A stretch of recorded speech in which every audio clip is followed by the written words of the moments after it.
What would you do if you were humiliated at a will reading, only to discover you inherited everything? Black teenager, humiliated at a will reading until they realized she inherited everything. The cutting glances followed Maya from the moment she entered the lawyer's office. 17 years old, black skin, natural curly hair, and simple clothes. That was all it took for that elite family to decide she didn't belong there. Who let the cleaning lady into the meeting? The question from Victor Almeida, nephew of the late businessman Eduardo Almeida, echoed through the office, followed by stifled laughter. Maya remained motionless, her eyes fixed on the empty chair in the center of the room. Her Aunt Christina, with her excessive jewelry and designer dress, didn't even bother to lower her voice. It must be another one of my brother's social causes. She probably came to ask for a donation. Maya took a deep breath. The weight of being alone in that room full of rich white airs weighed heavily on her chest, but she refused to show how much the words hurt her. Her eyes scanned the pictures on the walls, company certificates, travel photos, signs of the empire Eduardo Almeida had built over 6 decades. "The girl is probably lost," commented Ricardo, the eldest son who ran the family businesses. "Someone escort her out before Mr. Garcia arrives." "It's embarrassing." No one noticed the slight smile that crossed Maya's lips when Enrique Garcia, the family lawyer for 30 years, entered carrying a brown briefcase. His wrinkled face remained impassive as he greeted each member of the Almeida family with a brief nod. "Miss Maya," he said finally, gesturing to the only empty seat, positioned right next to his desk. "Please." A shocked silence engulfed the room. Victor nearly choked on his champagne. Christina clutched her designer purse so tightly that her knuckles turned white. "Excuse me, Garcia," Ricardo interrupted, adjusting his Italian tie. "But do you know this girl?" The lawyer nodded slightly. "Of course, you should all know her, too." His eyes scanned the confused faces around the room. "Maya Oliveira, Dona Celeste's daughter. Maya has worked in this house since she was 12, helping her mother with cleaning on weekends." The maid's daughter, Christina, almost spat the words. "What is she doing at a private family reading of a will?"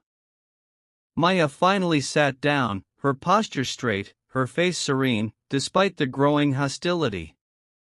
She had promised herself she wouldn't cry no matter what they said. Not after everything she had been through. Enrique Garcia opened his briefcase meticulously. "We are all gathered here for the reading of the final will of Eduardo Almeida," he announced formally, deceased 3 weeks ago after a battle with cancer.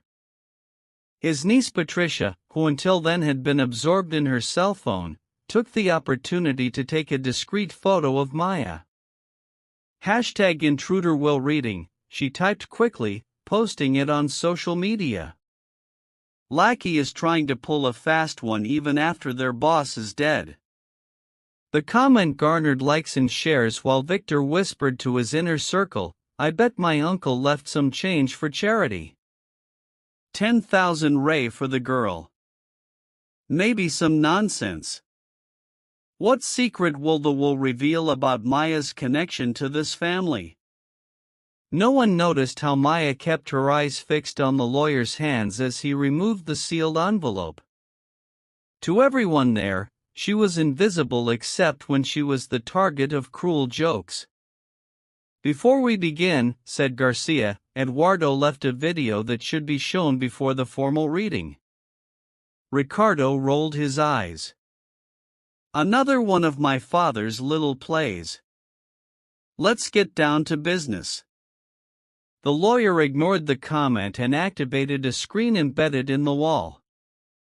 The aged face of Eduardo Almeida appeared visibly worn down by illness, but with a determined gleam in his eyes. "If you are watching this, then I have left this world," he began, his voice but firm. "And I imagine you are eager to know how I have divided my estate." He paused, his eyes seeming to examine each person in the room, even through the recording. "But before that, I have a question. Can any of you tell me the name of Donna Celeste's daughter?" An uncomfortable silence fell over the room. Ricardo frowned. Victor scratched the back of his neck.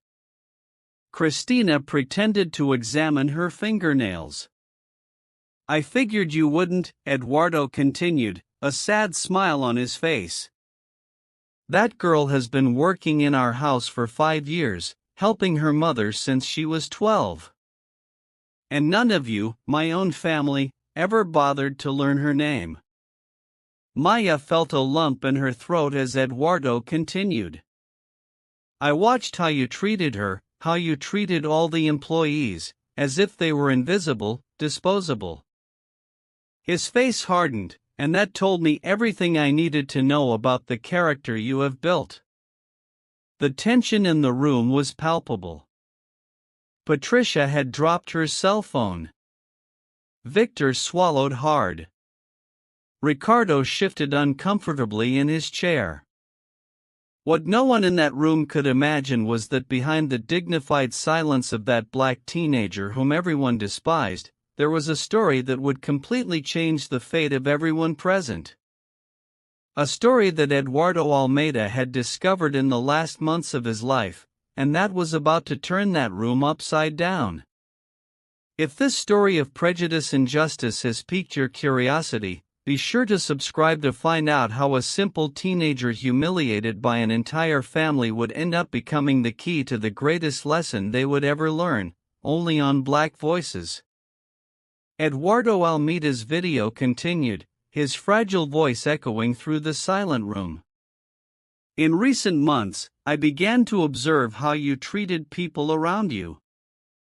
How you spoke to nurses, cleaners, drivers. What I saw saddened me deeply." Eduardo paused, breathing heavily. "Then I noticed Maya. While you ignored her, I saw an extraordinary young woman who studied at night after work, cared for her sick mother, and still found time to read the books in my library." Ricardo stood up abruptly. "This is ridiculous. Garcia, this can't be legal."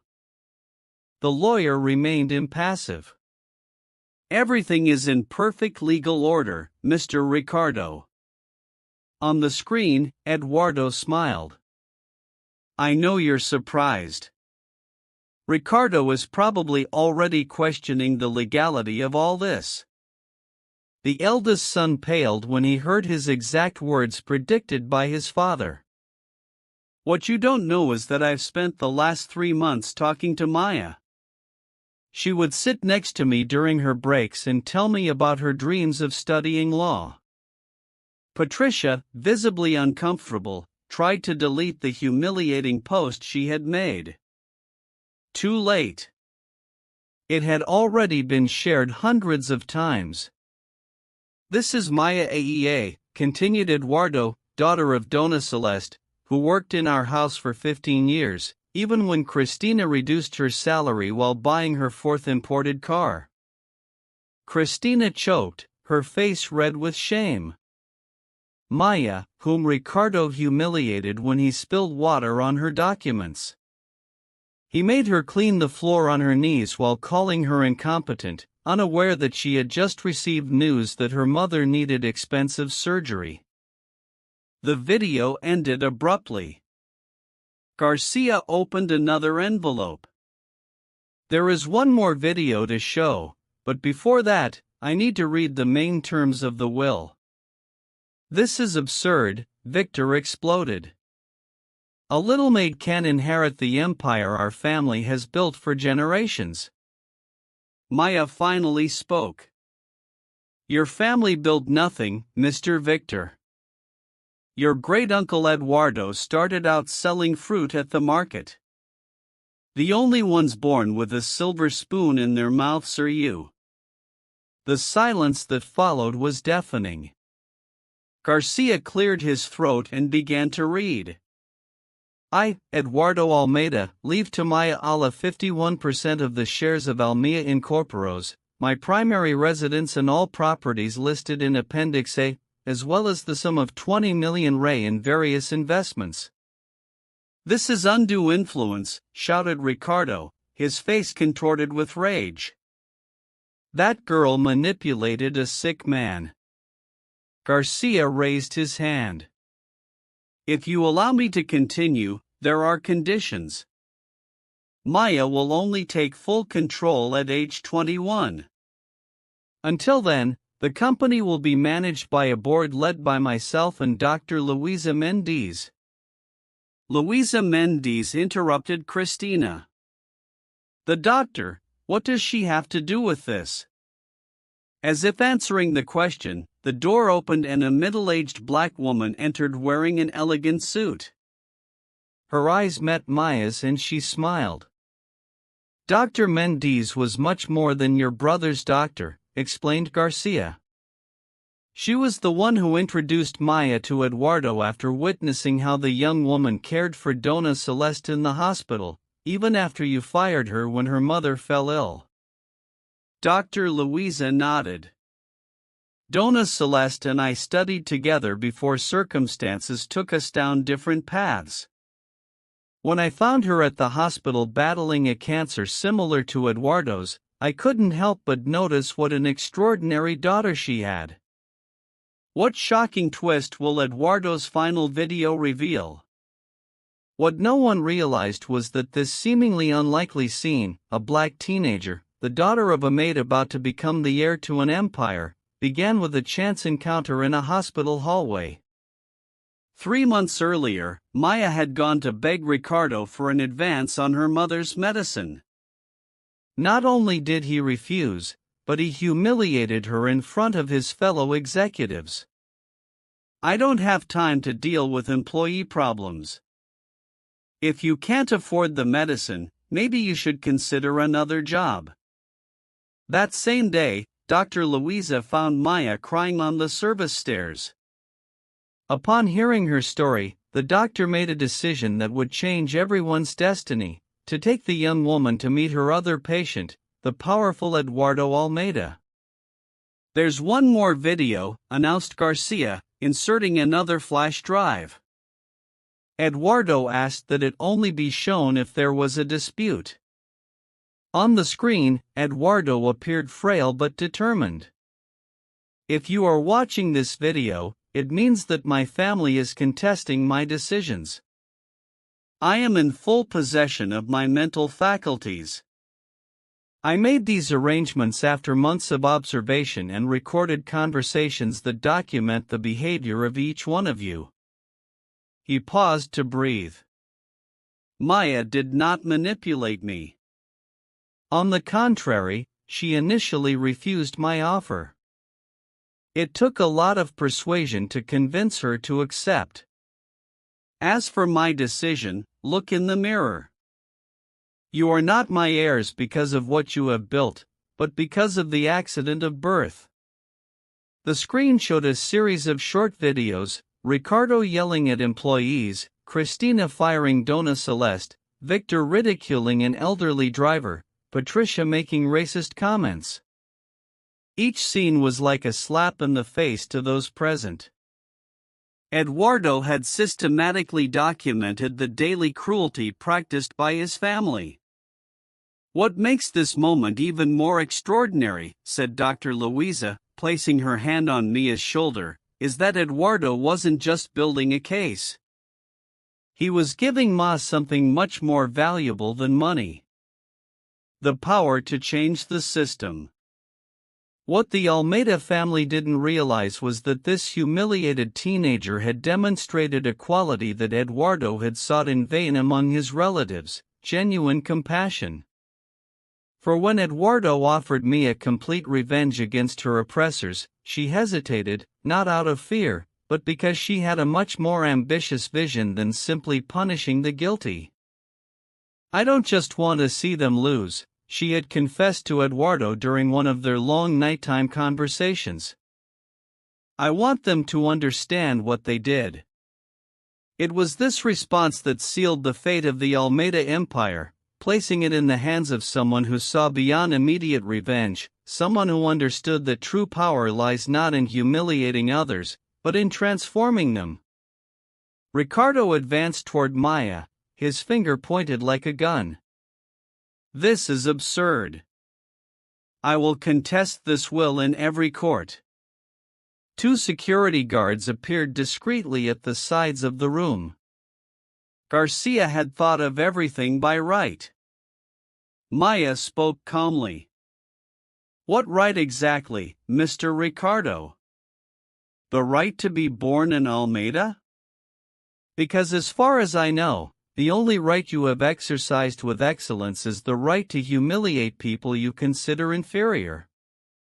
Dr. Luisa opened her briefcase and took out a tablet. Eduardo knew this situation would be difficult. That's why he prepared something special for the family.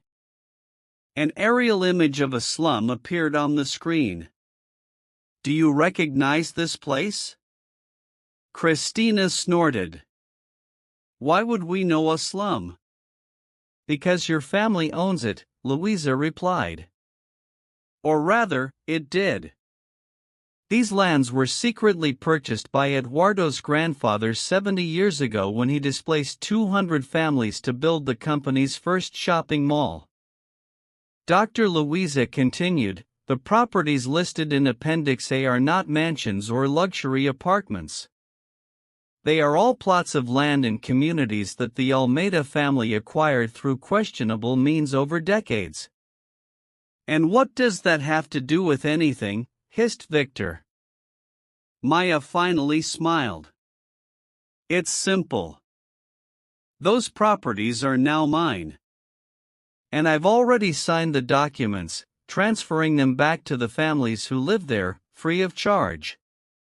The room exploded in shouts. Ricardo knocked over a chair. Patricia was crying openly. You don't understand, Maya continued. I don't want your money. I want justice. And justice means returning what was unjustly taken. Garcia cleared his throat. There's more. The transfer of the company's shares to Maya has already been registered. Her first act as majority shareholder was to approve a compensation package for all employees who were unfairly dismissed in the last 10 years. That will ruin the company, Ricardo shouted. Years of work destroyed by stupid revenge. It's not revenge, Maya replied. It's reparation. There's a fundamental difference. Dr. Luisa turned on the television in the living room. A live news report showed dozens of former employees being called back, receiving severance pay, some crying with emotion. This is happening right now, Luisa explained. We planned everything to coincide with the reading of the will. You destroyed us, Christina whispered, her face contorted with rage. Mia stood up and walked to the window. The Almeida Empire is not being destroyed, Mrs. Christina. It is being transformed. Its market value will probably fall for a few months, but it will recover. The difference is that now the profits will be distributed fairly. You don't have the experience to run a conglomerate of this size, Ricardo challenged. In less than a year, you'll be begging us for help. You're right. I don't have experience. That's why I won't be running anything. Garcia pressed a button and the doors opened. 5 people entered, 3 women and 2 men, all dressed in simple work clothes. Meet the new board of directors of Almeida Incorporados, Maya announced. Former employees whom your father fired when they tried to form a union. People with decades of practical experience and innovative ideas that were ignored because they came from below. A gray-haired man stepped forward. "Hello, Mr. Ricardo. Remember me? Carlos Mendez. I worked in the finance department for 25 years until I was fired for suggesting a profit-sharing plan for employees." "This is insane," Victor shouted. "You can't give the company to these people." Dr. Louisa smiled. "It's already been done. The paperwork was signed before you even arrived today. You will still have your minority shares. You will be able to receive dividends, attend annual meetings just like any other shareholder." Ricardo staggered to a chair, his face as pale as paper. "My father would not have done this." "Your father did this," Maya replied softly. "Because in the end, he understood something fundamental. The true legacy is not in the money we accumulate, but in the lives we touch." Patricia stood up furiously. "You won't get away with this. I have friends in the press. I'll expose this fraud." Maya exchanged a glance with Garcia, who activated the screen again. A video appeared of Patricia drunk, making openly racist comments about the waiters. "I have hundreds of hours of this kind of material," Mia said calmly. "All of you in private moments, showing who you really are when you think no one important is watching." Victor, once arrogant, now looked like he had aged 10 years. "What do you want from us anyway?" "I want you to learn," Maya replied. "I want you to understand for the first time in your lives what it's like to have no power. What it's like to be judged not by your character but by the color of your skin or your social status." Carlos Mendez stepped forward. "We didn't come here to destroy the company but to transform it. We were rehired not out of revenge but because of our competence, something you never recognized." Dr. Louisa handed folders to each family member. "These are your options. You can contest the will, of course. We have lawyers prepared for years of legal battle. Or you can accept a peaceful transition." "What kind of transition?" asked Ricardo, his voice now devoid of arrogance. "You keep your homes and a monthly income," explained Garcia. "In exchange, you participate in a social awareness program, volunteer work in the communities your family exploited, diversity and inclusion courses, a full year seeing the world through different eyes." "And if we refuse?" Christina challenged, though her tone already betrayed defeat. Maya stepped forward, her eyes meeting Christina's without anger, only determination. "If you refuse, that's fine. There is no punishment, only natural consequences. The videos will be released. The lawsuits will continue. Your names will be publicly associated with the legacy of exploitation that Eduardo wanted to correct." The silence that followed was profound. One by one, the members of the Almeida family realized that they were not just facing a teenager, but a much greater transformation. Ricardo, still resisting, muttered, "This won't work. You're just a girl. This empire will crumble in your hands." Maya smiled with genuine compassion. "You still don't understand. It was never yours to begin with, and it's not mine now. It belongs to everyone who built it, brick by brick, day after day." She turned to the window, watching the world outside, a world that would never be the same after that day. What the Almeida family could not yet understand was that this teenager was not just executing a perfect plan for revenge. She was starting a silent revolution that would spread far beyond that room, reaching institutions that had perpetuated the same pattern of social injustice for generations. While the powerful trembled, something extraordinary began to blossom in marginalized communities, hope not from empty promises, but from concrete actions that for the first time placed power in the hands of those who had always been invisible. 6 months have passed since that fateful reading of the will. The headquarters of all modern corporos, once a temple to elitism, now houses a community center on the ground floor where young people from the outskirts receive free classes in entrepreneurship, technology, and civil rights. Maya walked through the corridors, greeting employees by name, a practice that Eduardo had tried to institute, but which his family never adopted.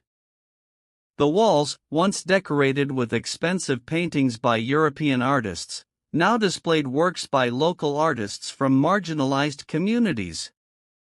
Last quarter's profits were up 12%, reported Carlos Mendez, now Chief Financial Officer. The employee profit-sharing program has been a success.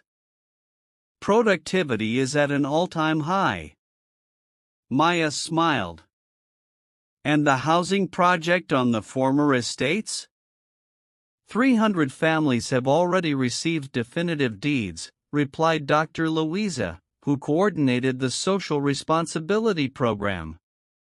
The worker cooperatives will begin operating next month. What most surprised outside observers was how Maya navigated that corporate world with the ease of someone who had always belonged there. Even though she was only 17 and in her last year of high school, she devoted 4 hours a day to the company, leaving operational decisions to the board, but keeping the strategic vision firmly under her control. The rest of her time was divided between her studies, now at a private school where she had a full scholarship offered by the foundation she had created, and caring for her mother Dona Celeste, who was finally receiving proper medical treatment. In a cafe in the city center, Ricardo watched from afar the new billboard for Almeida Incorporos. The slogan "Building a Fairer Future" was emblazoned next to a photo of Maya and the new diverse board of directors. His expensive suit had been replaced by simple clothes. His luxury car had been sold to pay off debts. He was the only one of all the Almeidas who had refused Mia's offer, too proud to accept the social awareness program. He preferred to fight in court and lost every case while watching his reputation be destroyed by the videos Eduardo had carefully collected over the years. Ricardo's cell phone vibrated. It was a notification, administrative assistant position, social reintegration program. He had hit rock bottom, considering working for the company he once considered his rightful place. On the same sidewalk, Patricia was carrying materials for an anti-racism education course. After the disaster of her post humiliating Maya, which went viral in a negative way, destroying her career as an influencer, she was the first to accept the awareness program. "Ricardo," she called hesitantly. He looked up, ashamed. "The program isn't as bad as it seems," she said. "In fact, it's been transformative. Maya doesn't want to destroy us. She really wants us to learn." The tears Ricardo had been trying to hold back finally flowed. At the company headquarters, Maya was leading a meeting with international investors interested in the new socially responsible business model she had implemented. Journalists waited in the lobby for an interview about the success story that was already being studied in universities. "I don't understand," commented one of the French investors. "Why not punish that family completely? They treated you horribly." Maya smiled serenely. "Because true transformation doesn't come from punishment but from understanding. They needed to understand the world beyond their privileges." some are already learning. And those who refused your offer, like Ricardo, sometimes, Mia replied, people need to hit rock bottom to finally look up. Just today I received a message. He's considering the reintegration program. No one in the room knew that Mia's real plan had never been revenge. When Eduardo offered her complete control to punish his family as she saw fit, she hesitated. I don't want a world where we just swap who has the power to oppress, she had told the dying businessman. I want to transform the system itself. In his final days, Eduardo understood that he had found not only an heir to his fortune, but to his deepest values, ones that his own family had never embraced. On the one-year anniversary of the new Almea Incorporos, Maya inaugurated the Eduardo Almeida Institute for Social Equity. In the audience, among scholarship students and new employees, were Cristina, Victor, and surprisingly Ricardo, still uncomfortable in his intern uniform from the reintegration program, but present nonetheless. Prejudice, Ma said, is not overcome simply by exposing the prejudiced. It is overcome when we transform structures and offer people the opportunity to see beyond their bubbles. As she spoke, Dona Celeste watched proudly from the front row. Her cancer in remission, her future ahead of her, and the certainty that her daughter had turned humiliation into revolution. What no one could have predicted when Maya walked into that room was that the humiliated teenager wasn't just inheriting a company. She was starting a movement that community by community, company by company, would change the meaning of power and privilege in society. If this story touched your heart and showed you how true transformation comes not from revenge, but from the ability to reimagine entire systems, don't forget to subscribe to the channel for more stories that show that the greatest revolution often begins when someone underestimated decides to respond to humiliation not with hatred, but with vision, only on Black Voices.